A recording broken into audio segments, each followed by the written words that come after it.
Good morning, everyone. We truly appreciate you taking the time to join us today. It is an absolute pleasure to welcome you to this webinar, proudly hosted by Prime Talent. Founded almost a decade ago, Prime Talent is a London-based organization committed to bridging the skill gaps, by empowering individuals through upskilling, reskilling, and cross-skilling programs tailored for tech industry. With industry-backed programs in cloud computing and business analysis, we address the workforce's evolving needs while fostering diversity and inclusion. By partnering with businesses on workforce planning, we create affordable talent pipelines, ensuring companies have access to proficient professionals while enabling individuals to launch or advance their tech careers. At Prime Talent, we are dedicated to transforming the talent landscape, equipping businesses with future-ready experts and individuals with the tools to succeed in an evolving industry. Prime Talent has hosted a series of impactful webinars, each designed to provide valuable insights and practical guidance on career development. Today's session, the social value equation, redefining employer ROI in inclusive skilling initiatives, promises to be both enlightening and thought-provoking. I look forward to gaining a wealth of knowledge and fresh perspectives. My name is Ekta Gupta, and I am a behavioral skills trainer and mentor at Prime Talent and today's host.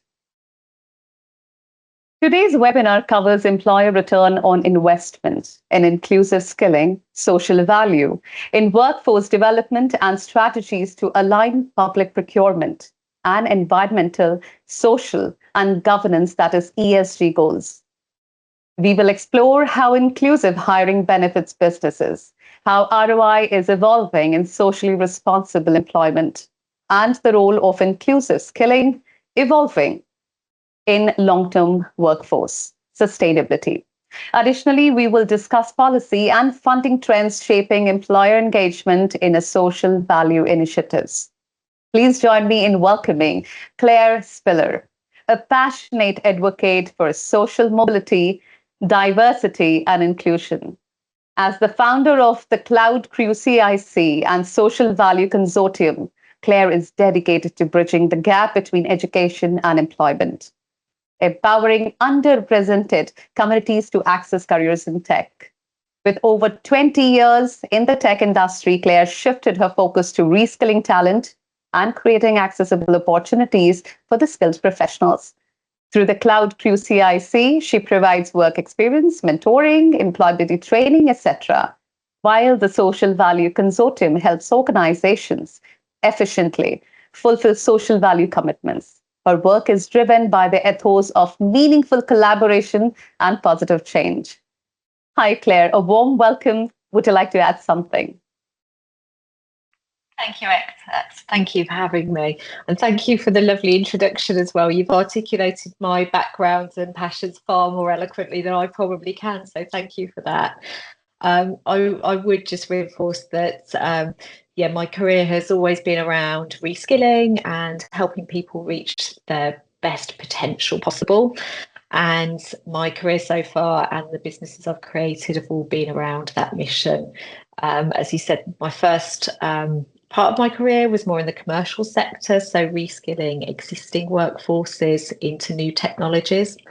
And the latter part has been around social impact, social value, etc., and start helping people that are starting out in their tech and digital careers. And that's where I am today, focusing on helping people that are job seeking into technical and digital careers, as well as helping organisations fulfil their social value commitments that they've made into the societies that they are supporting.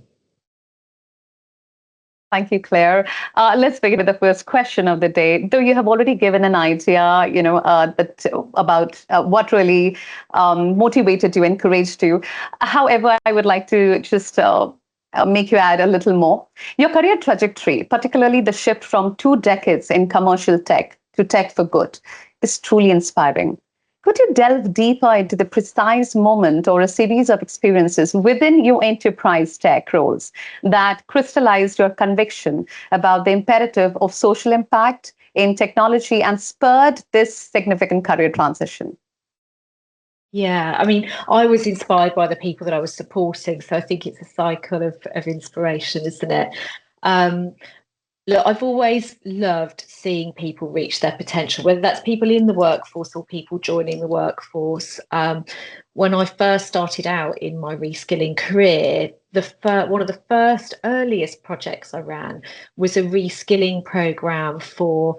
It was a factory that was shutting down in the West Midlands, and hundreds of people were being made redundant, and that was a real shock to their lifestyles. It was at a time where people thought working in manufacturing and government-led organisations meant a job for life. And obviously, we don't necessarily think that these days, but 20 years ago, that was absolutely the case. So when Rover was being shut down, an automotive manufacturer, it was about to decimate a whole community. It was their lifeline. It was paying all of their bills and made a huge impact on the community.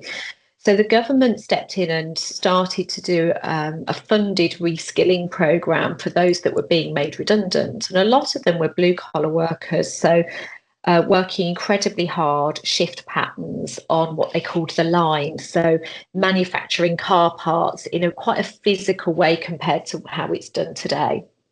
So there was a lot of what we'd call unskilled workers and people that weren't necessarily prepared for other careers. So we designed a reskilling program to take people from no tech backgrounds into tech careers, because there was even a skills shortage back then in the tech community.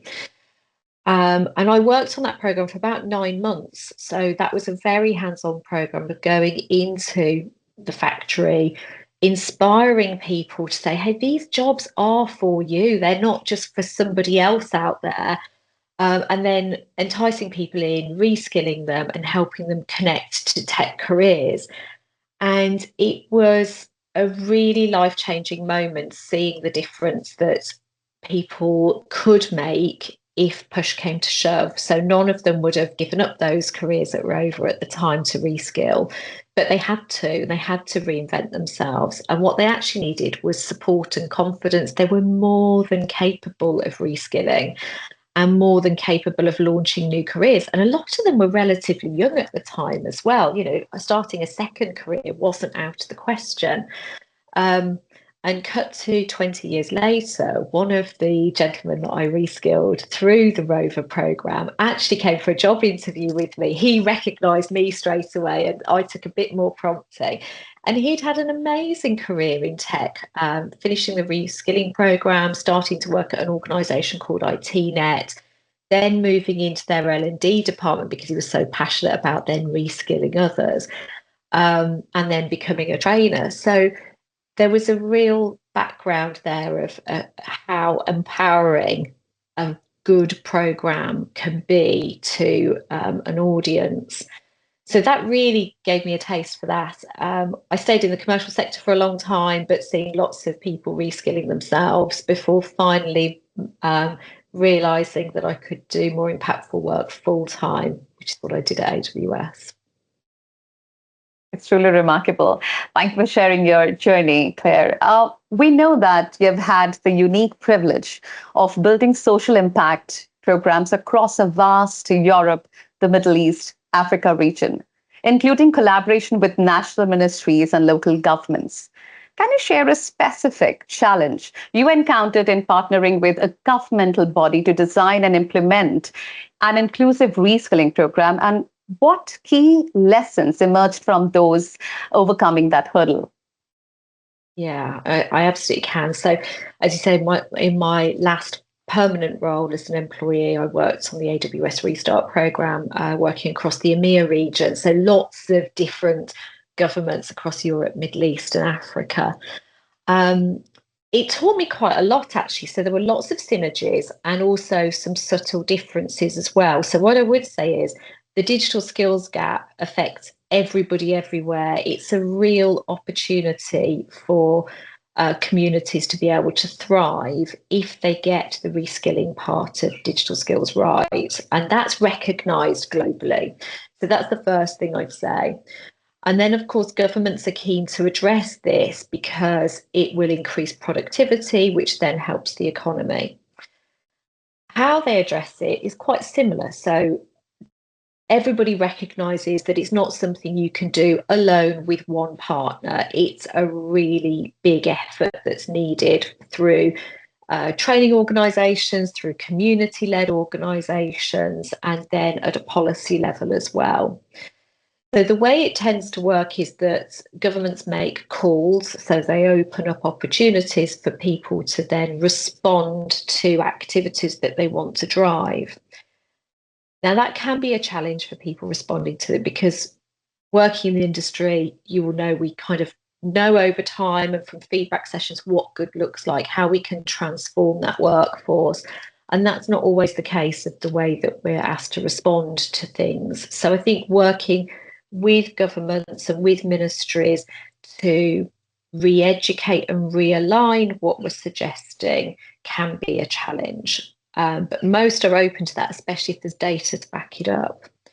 I think one of the similarities across the governments from Europe, Middle East and Africa is that people are looking for accreditations on those programmes, which I think is really good, so that employers can recognise the standard of people that are coming through. So we see whether it be a software development programme, a digital marketing programme, a DevOps programme, they are looking for accreditation that the industry recognises, not just education establishments recognise. So again, I think a really positive thing there. What I have seen is that most governments are trying to encourage people from non-traditional backgrounds into the tech industry or the tech profession, because otherwise there just isn't enough people to fill the jobs and fill that skills gap. What I can say is I think one of the better initiatives I saw was in South Africa, where it wasn't just focused on the reskilling programme itself, but incentivising employers to engage with that workforce as they fell off the reskilling programme and were looking for employment. So the BBBEE programme in South Africa, which stands for, and I'll read this because it's quite a mouthful, Broad-Based Black Economic Empowerment, is an incredibly good programme for us to replicate in other regions. So that gives employers incentives and tax breaks for employing Black people from South Africa into roles to try and then encourage employers to think differently when they're going through the hiring process. And we see similar programmes happening throughout as well. So wherever there's underrepresented communities, there's often incentives for training providers that are doing the reskilling to really dive deep into those underrepresented communities. But for me, the work that they're doing in South Africa to encourage employers is probably the best one I've seen, because we need those two things happening in tandem. Good reskilling programs, but also re-incentivising hiring organisations to see that throughput of talent going into the workplace. Your experience in navigating challenges sound quite incredible. When advocating for employer investment in inclusive skilling, moving beyond purely financial ROI is key. Could you outline a comprehensive framework of non-financial returns, such as enhanced employer brand, increased innovation capacity, or improved employee morals, and suggest how organizations can robustly articulate these benefits to skeptical stakeholders? Yeah, okay, so there's a lot in that question to unpack, but there's definitely indirect benefits to being a more inclusive hiring organisation and running more inclusive programmes. And I think we should just maybe take a step back and just talk about the difference we're switching between diversity and inclusion here. So obviously diversity is about what we want to do, so have a better representation of different communities in the workplace. Whereas inclusivity talks more about the how. And I think that's what we're talking about here, Hector, in terms of employer brand and how we bring out the best in people. So what we see in lots of studies that have been done is that inclusive companies attract far more talent. So if you look at the surveys that have been done across job seekers and professionals, people want to work for organisations that have a sense of purpose, that really show that inclusivity once people are in that organisation. And that means not just hiring people from different communities and different backgrounds, but having a structure and having a culture that really listens to the plethora of ideas that then comes through. There's a 40% higher retention rate of employees for more inclusive companies. Now, that alone should speak volumes, whether you're really truly interested in being a more diverse organisation or trying to be more successful. We all know how hard it is to replace members of staff, and the cost of then rehiring and retraining somebody into each role.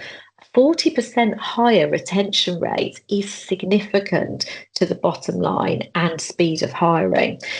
So I think it's really important to be a more inclusive employer. But then to the second part of your question, how do you promote that? And how do you communicate that? So I think it's really important to have a vision. It's really important to have a culture. We see people being much stronger, not just with values, but with stronger mission statements and reporting on their actions far more, which I think we'll come on to later in the discussion. But that feedback cycle of hiring, listening, adapting, and then feeding back how you've adapted is the key to this. So definitely hard measurements around it, and showing that you're listening to all of the viewpoints that you've taken so long to hire. A compelling perspective indeed, Claire. Also, measuring social value can seem abstract. What sophisticated qualitative and quantitative methodologies or tools are emerging to effectively capture and report the tangible social impact of workforce development programs, allowing businesses to demonstrate their broader societal contribution? Yeah, so social value is a really hot topic, isn't it, in the tech profession right now? But if we roll back, it's not such a new concept in other industries. So if you look at the construction industry, for example, for decades now, they've had to demonstrate their impact on society when they've reached a project in a certain location. So we're now picking up the reins on this in a different industry, and probably one that's harder to quantify, one that's harder to show tangible results from. So there's been lots of work done over the last few years to create frameworks of measurement. So rather than us all having to write impact reports and think about the impact and how we quantify it, there's more industry-led measurement schemes around. The downside of that is there's multiple of them at the minute. So the market is maturing towards a social value standard, but we haven't reached one standard yet. There's multiple out there. So if I give you a couple of examples of that, obviously these are related mainly to organisations that are creating social impact, that are bidding for work in central or local government. So that this is where social value as a measurement piece hits. So if you're looking at central government contracts and measuring social value towards those contracts, you're looking at the MAC model, so the model award criteria. If you're looking at more local government pieces of social value, you're really looking at models like TOMS or Thrive, for example. So if we take one of those to dive a bit deeper into, the TOMS framework works around themes, outcomes and measurements. So it's looking at broad themes, of which there's 5 at the moment. Each theme is then broken down into potential outcomes, and then each outcome has a measurement associated with it. So you can see it's quite a logical approach. The outcomes are pre-prescribed. And then there's measures within each one, which then monetizes that. So if I give you a bit of a deeper dive on that, if we take one of the themes, which would be relevant to our industry, which is work and economy, and then diving deeper into the outcome around that, we're about creating equal employer opportunities. So you can see how this starts to resonate into the industry that we operate in. Now, the social value measurement within that is varied, and that comes from everything from it could be work experience, short-term work experience, it could be long-term work experience and paid, or it could be even employing somebody from a category like long-term unemployed or NEET, somebody that's not in education, employment or training. Those multipliers are then have a value against them. For example, if somebody hires somebody that has been long-term unemployed, which is somebody that's been unemployed for over a year, that's a social value measurement of about £50,000. So each element goes down to quite granular detail and then is monetized. So as a supplier to one of these government contracts, you work through a criteria, you make a commitment when you bid for something, and then you align it to the outcomes, the measurements, and then you can quantify it in a system. And it even comes down to when you can start to quantify that. So, for example, if it's an employment measure, you can't quantify that for 12 months, for example. So they're quite complicated to navigate round. And for the large corporates, they've probably got teams doing it. But for SMEs, that can be quite a challenge. Strong point made. My next question is about public procurement processes that increasingly mandate social value clauses and ESG reporting gains prominence. How can inclusive skilling initiatives be strategically positioned not merely as a compliance exercise, but as a proactive lever for competitive advantage and long-term organizational resilience?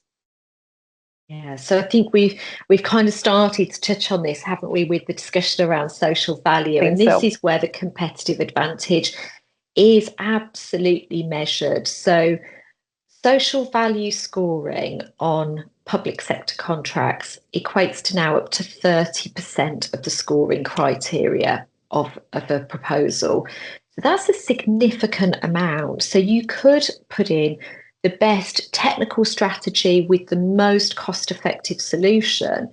But if you've got a weak social value proposition that isn't well aligned, you're risking up to 30% of your scoring on that bid. The band is between 10% and 30%. So it could be as low as 10%, but that's still a huge amount of the scoring of the overall bid. And you do see organisations that have potentially weak social value scoring losing contracts and bid potential because it's low. So it's non-traditional hiring, as I've said, is a key way of forming a social value multiplier. Generically, supporting the community and the economy has never been more important to reaching that competitive social advantage. And I think that's what we're talking about here today. I really appreciate the kind of clarity and expertise you're bringing into this discussion, Claire. Designing training programs that genuinely yield both commercial outcomes and significant community impact presents a complex balancing act. What could be the critical elements of program design and partnership selection that ensure authentic social value creation without compromising business viability? Yeah, and I think the key in that question is authentic. And this is really where social value measurement is not trying to get to, is aiming for. So there's a couple of key parts to delivering really positive social value. And that is working back from the brief. So not just delivering what you usually do, but really getting into the heart of what a customer is asking for. And the second part of that is about transparency. So being very clear with what you're going to deliver, how you're going to deliver it, and measuring that, and being really transparent with how that works. And those two ways of working are at the heart of a really good social value proposition. But of course, that translates to business in general. We all want to be on the receiving end of a service that is authentic, transparent, and clear and honest. So social value is drawing that out. So I think what's good for social value is actually good for business as well. And we've seen people delivering CSR initiatives that have always transcribed to that in the past, but we're seeing that being pulled more as people are working in social value contracts. Aptly put, how businesses can drive meaningful change while maintaining viability. Claire, it is evident that talent markets are highly competitive. So what are underappreciated strategy advantages that organizations gain by actively broadening their hiring scope to intentionally include talent from marginalized pools, particularly regarding new perspectives, market insights, and cultural enrichment? Yeah. Well, there's so many advantages, aren't there? And, speaking not as a social value nerd expert, but as a hiring manager from throughout my career, I think as a hiring manager, you always know that if you hire people that have complementary talents and backgrounds and viewpoints, you do better as a team and you work better. It's important to have a shared mission and some shared values, but you do want diversity of thought. So I think for most hiring managers, most line managers, it's probably not such a new concept if you're doing it well already. But what we are seeing is more and more studies being done to show the impact that having an inclusive hiring approach has. I was reading in preparation for today, actually, a new stat that I'd not come across before. But an inclusive hiring organisation is 70% more likely to capture new markets. That's huge for a commercial-led organisation, 70% more likely to capture new markets. And as we know, as a commercial organisation, we always want to stay relevant. We always want to make sure we're representing lots of different perspectives to be able to respond to different customer needs. Inclusive companies are also 1.5 times more likely to be innovation leaders. And again, to stay relevant, we always want to be creating something new, responding to a new market force, and doing things slightly differently, staying ahead of the competition. So I think if being an inclusive hiring organisation means that you're likely to capture, or highly likely to capture, new markets and be an innovation leader, again, why wouldn't we be doing this anyway?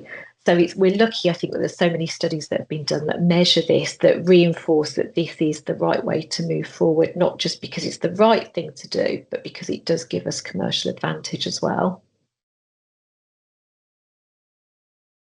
Your energy is infectious. You have given our audience a lot to reflect on. My next question is around the discourse around ROI is evolving. How deeply do you believe the definition of return on investments is truly being redefined within the corporate world when considering socially responsible employment practices? Is this a fundamental shift in business philosophy or primarily response to external pressure? Yeah, it's a really good question, and this question is definitely one that gave me more things to think about. So, in my opinion, I don't think it's necessarily redefining the discussion. I think we've always seen lots of organisations that really want to do this and do it well for the right reasons. So we're all aware of CSR teams or social impact teams even. I think what we're seeing more of is teams that focus on social value, and the two are not the same. So what we're seeing is now the emergence of social value teams that sit within delivery, and that's the difference I think we're really seeing now.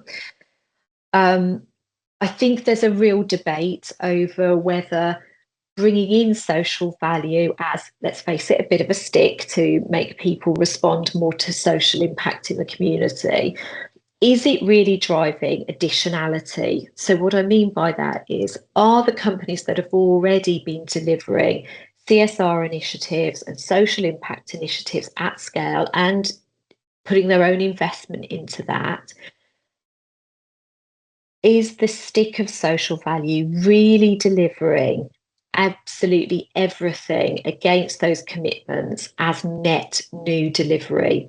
Or is there some double counting going on around what has always happened from a social impact perspective? Or is it being double counted?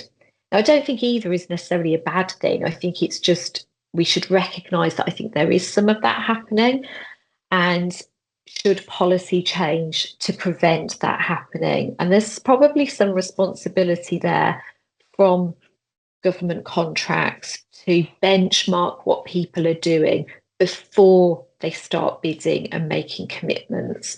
And when you apply for community foundation funding, for example, you often share your social media links and case studies. And I think if social value measurement included some of that due diligence to start with before we started to look at net new ROI, then we could truly start to benchmark what happened before and rule out as much additionality as probably happening today.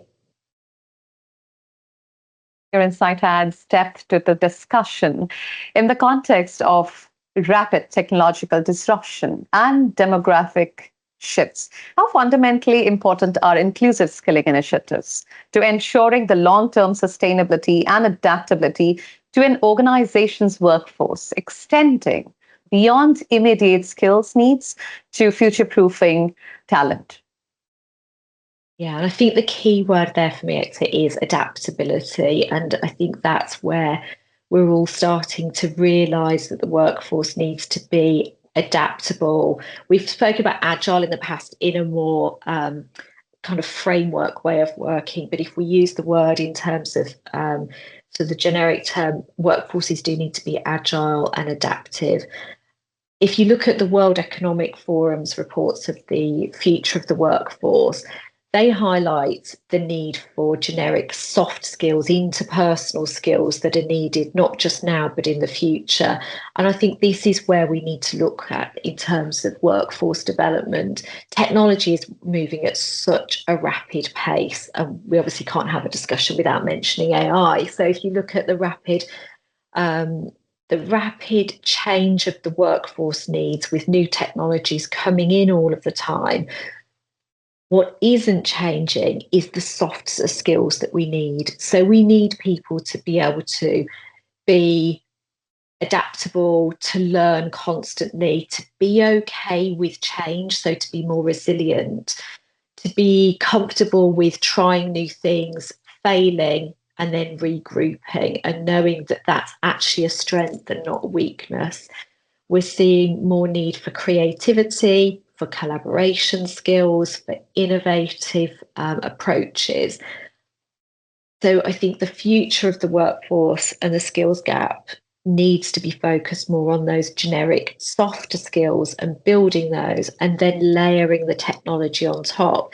And if we can build a workforce that is resilient, creative, innovative, able to adapt to change, the rest of it will fall into place. So that's about us all creating a workforce of the future that has those softer skills, and then for employers to be able to harness those skills and make sure people remain adaptable and resilient and creative as they're in employment as well. As a behavioral skills trainer, when you are highlighting about soft skills, I cannot but truly agree with you. Absolutely. So you have effectively highlighted the critical role of inclusive skilling initiatives. Claire, as we examine current policy and funding trends, which government or industry-led initiatives do you see as having the most transformative potential to either enable or constrain broader employer engagement in social value initiatives related to skilling? So, the two big announcements from UK government recently have both focused on AI skills of the future. So I think if we took those as potential opportunities that are still being looked at in terms of the real detail of how they're rolled out, I think these two announcements give us the biggest opportunity to embrace lots of the things that we've spoken about already today. So the two announcements were reskilling 7.5 million workers into AI, and also the huge investment, 187 million into AI skills that UK Gov announced during London Tech Week. As a member of the Digital Skills Council, I know that we're heavily involved in looking at how the government implements this, seeing round corners, and looking at local feedback into central government initiatives. So this period of consultation that we're going through at the minute is actually really important and critical to how we get this right. I think the opportunity is to look at a couple of different angles of AI. So yes, there's the hard skilling of AI for the current workforce and the future workforce, but there's also the challenge that we need to be really mindful of, which is helping people to understand how to interpret AI results and the bias that can show, and how to see around that as a threat. And I think going back to what we've just said about professional and soft skills, people will need to be able to show those softer skills in a more AI adapted workforce as well. So for me, the two announcements give us a great platform, but I'm a strong advocate for making sure that we have the softer skills and the risks identified as we start to roll out those initiatives. I see you have absolutely captured the nuances of this topic. Beyond the well-known tech sector, are there specific industries or emerging economic clusters where the application of inclusive skilling initiatives holds immense, yet currently unrealized potential for both social impact and business growth? Yeah, so I think other industries I've probably got the same challenges as ours. And I put technology more as a profession across all industries now. I think it's long gone as a separate industry in its own right, but a profession across all industries. You can't really get away from technology in any industry now, which is no bad thing. If you think about the shifts we're seeing in pharmaceuticals, in automotive, in terms of automation and AI being included there. So I think the potential crosses all industries, and the same thing applies to inclusive hiring across all of those. I think everybody's trying to figure out how we do more with non-traditional resource pools. We obviously saw a big drive around apprenticeships that were traditionally in the more hands-on professions that have now moved into more of the tech professions. That's a good way of attracting more, and we've learnt from other industries there.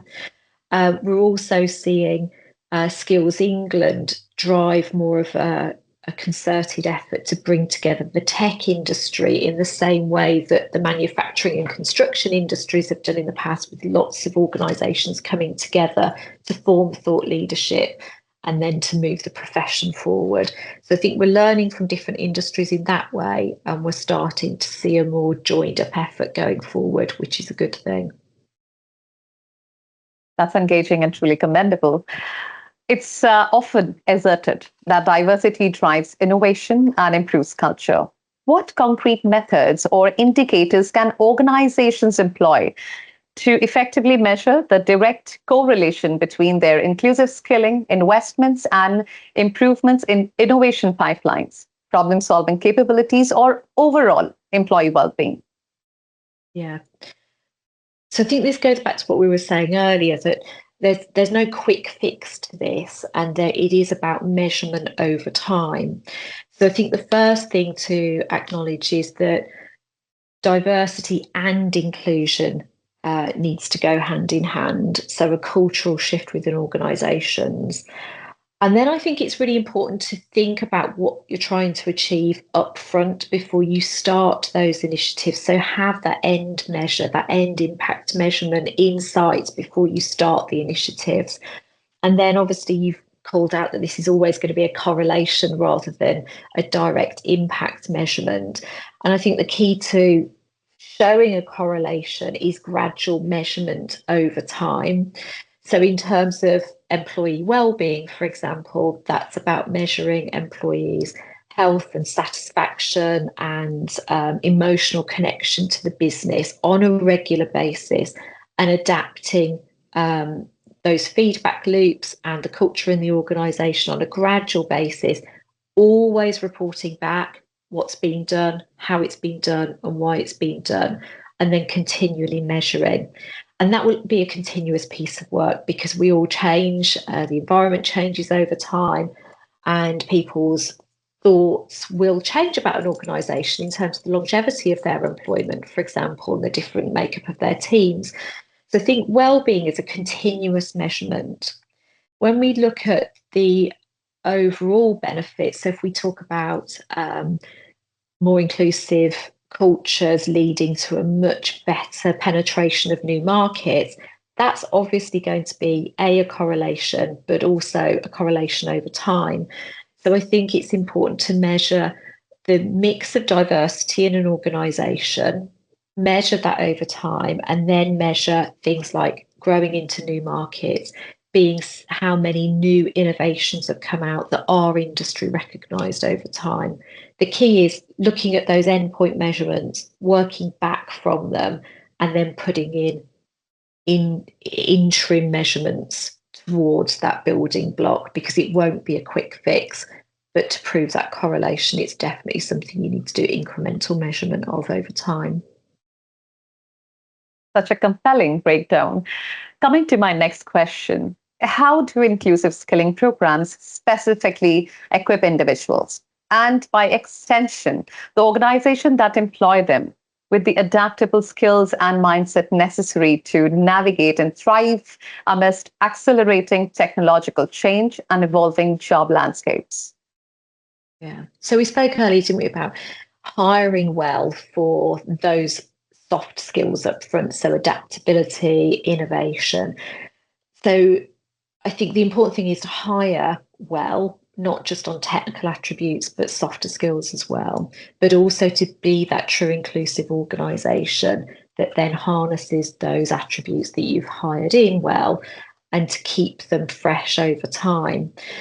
So I think from an organisation perspective, that means really adapting a true inclusive culture, which means that everybody feels that there's a very safe environment to share their true opinions on a regular basis, and that they feel heard as well. It's all very well creating a diverse workforce, but if it's not an inclusive culture where you really benefit from those viewpoints, it's kind of a waste of time looking at that hiring process in the first place. So I think in terms of not just tech professions, but all industries, it's about making sure that to produce true people-centric solutions and products that all of society wants to adopt, it's about hiring well, hiring from a diverse resource pool, and then creating an inclusive culture so you're really truly benefiting from all the viewpoints, the life experiences that people bring to the table, and the passions that people have to do more and to do better. It's both informative and inspiring. My last question to you before we open the platform to the audience, Claire, considering all the elements discussed, if an organization were to commit to truly mastering the social value equation through inclusive skilling, what single foundational principle or strategic shift would you advise them to adopt first to ensure enduring impact and measurable success? Yeah, so I would say, if I may, two things rather than the one. So the first is that the culture from the top down is an inclusive one.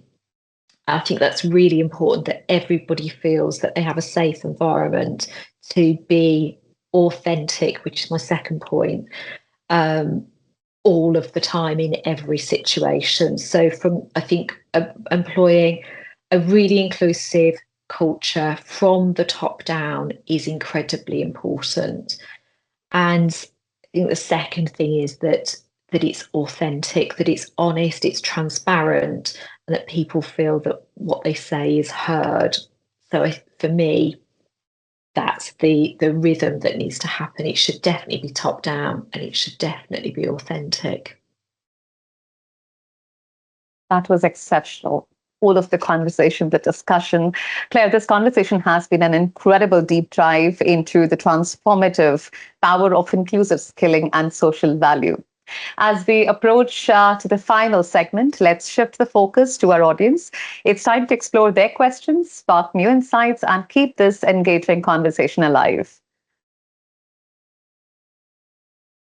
And here, already coming up. So my first question here is from the audience. How can we access information about the current governmental initiatives around artificial intelligence so that we might leverage them and establish ourselves in this field? I said there'll be more information coming out over the next, probably in about 8 weeks' time. So we're in a period of consultation at the moment where the plan is being constructed across all the government agencies. So there will be more announcements, but that will probably go quiet for the next probably 7 weeks. We're about a week into that consultation period at the moment.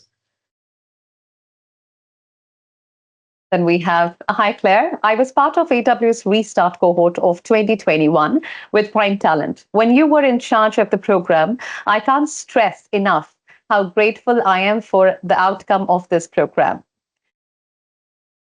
To my family, for the first time, I have been offered a senior role in IT, soon to start. Now, straight to my question, how is the need for AI skills once again putting even more stress on your ongoing mission of upskilling people?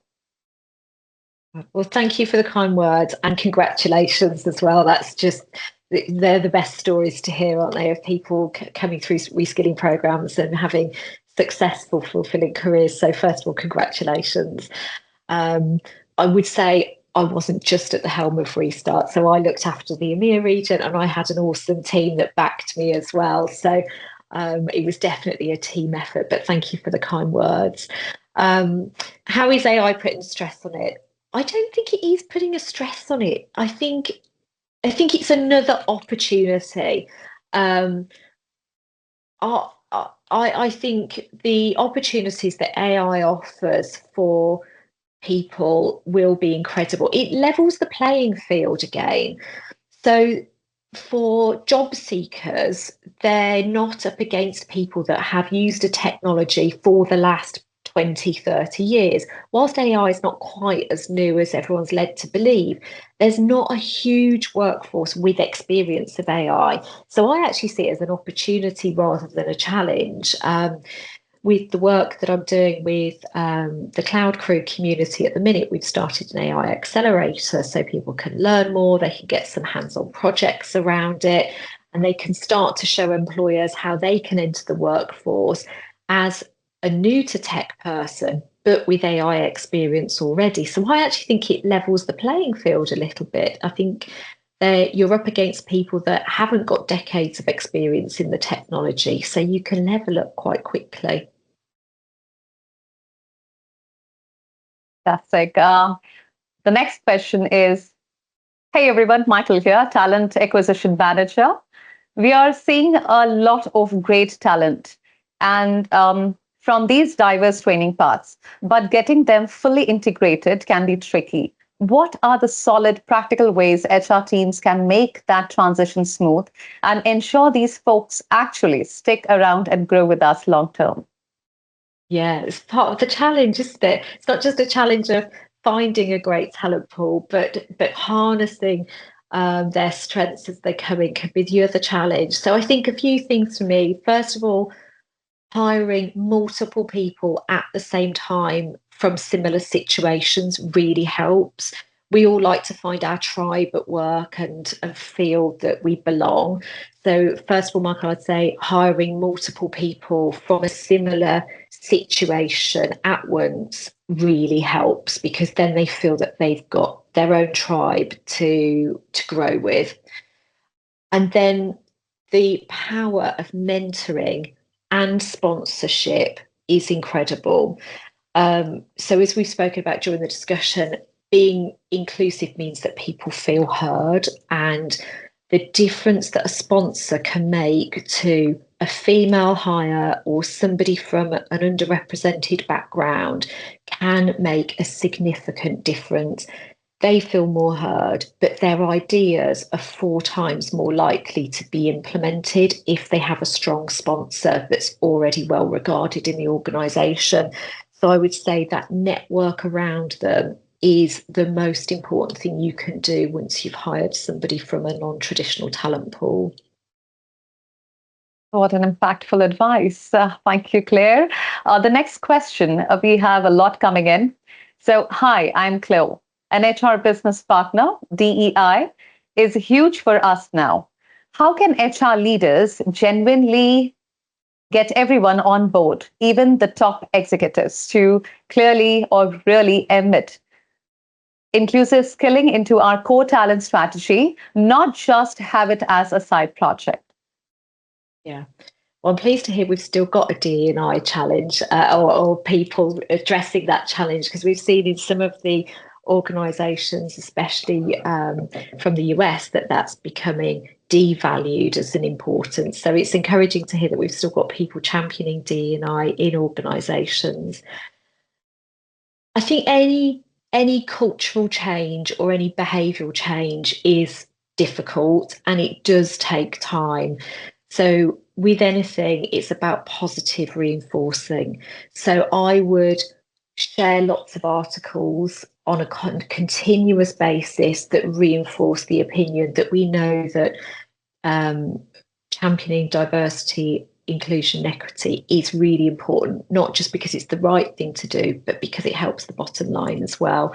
So I would continuously share information from studies, and there's loads out there from the World Economic Forum, from some of the big recruitment agencies, on a continual basis that reinforce that. So I would drip feed all of these studies, so it's not just you saying it, you're just reinforcing what's being measured in the broader economy. I would then really champion the case studies that you have to show that this is that it's made a difference. And that's not just relating it to the human story, which is the one that often gets elevated in the press, but the tangible results that you've seen. So where you've got those more diverse teams, how can you demonstrate the change to the bottom line, the change to being able to hire quicker because people want to be in those more diverse teams? How can you show that those teams have created more innovation and story tell those stories of success? So I would say share what other people have found outside of your organisation on a continual basis. So it's not just you telling people, but also story tell the success stories that you've got internally as well. I'm certain Chloe must have found that satisfying. Our last question that we would be able to entertain today, Claire. Good morning. Fatima here, HR Director for a public sector organization. With everyone scrutinizing diversity data these days, what are, sorry, I need to enhance this. What are most reliable ways HR can actually track and report on the long-term career success and how long people stay, especially for the folks coming through these inclusive skilling routes beyond just their first job? It's really difficult, isn't it? I mean, we have the same challenge. We obviously want to show that success over time. The single biggest factor to being able to report on longevity is the relationship. And that's why with the Cloud Crew, we really focus on community first. So making sure people feel that they belong and they understand the value of reporting back to be able to champion the next generation as well. Now, that's easier said than done. That's a great theory, but in practice, it takes constant adjustment, and being mindful of constant engagement. So I would say it's about forming community, and really early on when you're bringing that talent pool through, really helping them to understand the importance of their story to championing the opportunities for the next generation, and then reinforcing that constantly. So if they do give you positive data in the first instance, making sure you explain to them how it's been used and the positive impact that's had on creating more opportunities for future hires. Thank you, Claire. Claire, my team is fielding many questions, so I'm taking a few more. Good morning. I'm Rajesh, a social value consultant for organizations struggling to identify and access genuinely underrepresented talent pools. What practical, actionable steps can they take to build trust and effective outreach mechanisms within diverse communities? Yeah, thanks for the question. And it's one that I hear a lot actually. So for the social value teams that we've been helping through the Social Value Consortium, I think the biggest challenge people are seeing at the minute is reaching those communities. So we've heard firsthand how people have tried to connect with charities to then be able to connect with those communities. And it's really hard because charities are just, they're so stretched at the moment anyway. So having the manpower to then coordinate that back through, even though they know it's a benefit, is difficult. Please do reach out because I can help you connect with those communities. Again, that's why I have the Social Value Consortium and the Cloud Crew as sister organisations, because one has the community readily available that needs that support, and the Social Value Consortium has businesses that are desperately trying to reach those communities for all the right reasons. So I spend all of my time building that network and serving that community. So that should put in reality how hard it is to do that. It is a full-time job and it's a constant job as well. So I'm very happy to help with that if you do reach out, but I don't think there's a quick fix for it. It is a full-time job to have all of those connections, because it is a hyper local ecosystem as well that you need to build of charities and community hubs into every part of the UK to be able to fulfil true social value at scale. And we can take just the last question for the day, even from the audience.